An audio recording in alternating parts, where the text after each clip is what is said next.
கர்த்தருக்குள் பிரியமானவர்களே, ஜூலை 8 இன்றைய பனித்துளிகளின் தலைப்பானது தீராத தாகம் கொள்ளுங்கள். வசனம் 2 தீமோத்தேயு 2வது அதிகாரம் 3வது வசனம். நீயும் இயேசு கிறிஸ்துவுக்கு நல்ல போர் சேவகனாய் தீங்கு அனுபவி. இங்கிலாந்தை சார்ந்த ஆட்சன் டெய்லர் என்ற வாலிபர் தன்னை தேவனிடம் ஒப்படைத்து ஒரு நாள் ஜெபித்து கொண்டிருந்தார். சீனா சென்று ஊழியம் செய்யுமாறு தேவன் தன்னை தூண்டுவதை உணர்ந்து கொண்டார். அன்றிலிருந்து சீனா செல்வதற்கான ஆயத்தங்களை செய்து கொண்டிருந்தார். ஊழியம் செய்வதற்கு இறையியல் படிப்பும் இல்லை, மருத்துவ கல்வியும் இல்லை, அவற்றை பெறுவதற்கு தேவையான பணமும் இல்லை. உடல்நிலை வேறு மோசமாக இருந்தது. சீனா வெகு தூரத்தில் இருந்தது. மேலும் அந்த நாட்டை பற்றி இங்கிலாந்து மக்களின் கண்ணோட்டம் வேறு விதமாக இருந்தது. அவர் சீனா செல்வதற்கு உதவி செய்ய கிறிஸ்தவ நிறுவனம் எதுவும் தயாராக இல்லை. ஆனால் ஆட்சன் தன் முடிவில் உறுதியாக இருந்தார். தன் சகோதரிக்கு எழுதின கடிதத்தில் சீனா செல்ல வேண்டும் என்கிற ஆசை அதிகரித்து கொண்டே வருகிறது.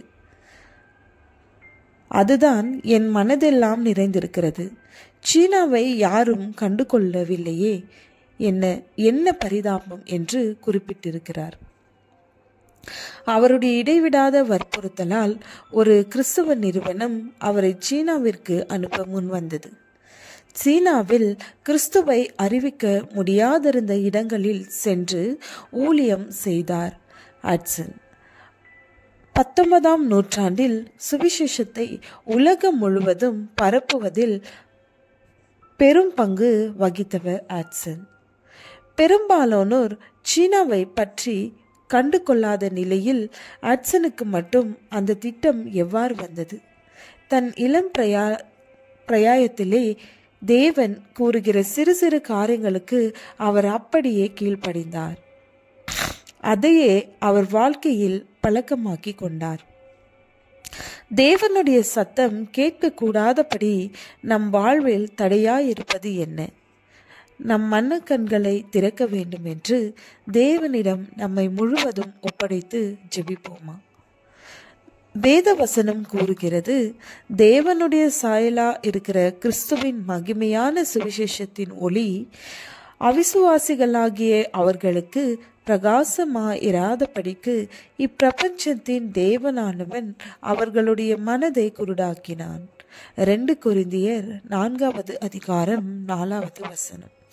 இன்று அநேக இருதயம் பிசாசால் குருடாக்கப்பட்டுள்ளது. நாம் அவர்களுக்கு வெளிச்சம் கொடுக்க ஆத்ம தாகத்தோடு ஊழியம் செய்ய வேண்டும். ஜெபம். பிதாவே, நாங்கள் உம்மிடத்தில் பெற்ற ஊழியத்தை நிறைவேற்றும்படி கவனமாயிருக்க உதவி அருளும். ஆமேன்.